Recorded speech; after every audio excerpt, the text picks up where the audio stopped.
Papakita ko sa inyo paano maglagay ng leg band sa ibon.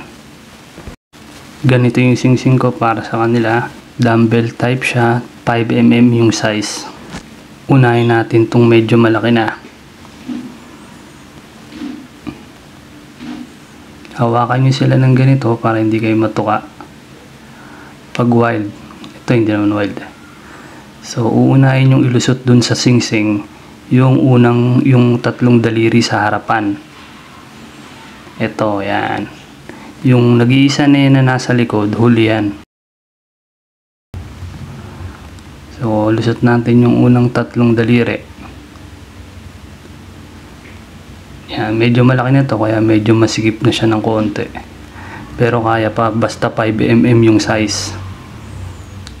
Ano, sa huli, yung huling daliri, humihirap lang siya kapag mahaba yung kuko niya.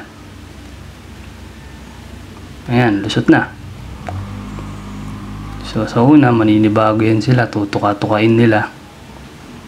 Katagalan, masasanay din yan. Yan, meron na siya. Yung edad ng ibon na pwede nang suotan ng singsing, so mga 3 weeks or before 3 weeks, pwede na yun. O, sunod natin yung may issue sa kanang paa niya. Sa kaliwa natin siya lalagyan. Ito medyo maliit pa yung mga daliri niya, payat pa, hindi pa mataba. Kaya madali pa siyang kabitan ng singsing. Ayan o. Medyo mahaba lang yung kuko niya. Kaya sumasabit. Yon. Diba? Dali lang yan. Kaya nyo rin yan. Ito naman yung panghuli.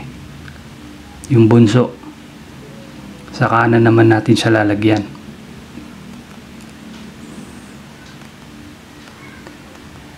Una, tatlong daliri muna.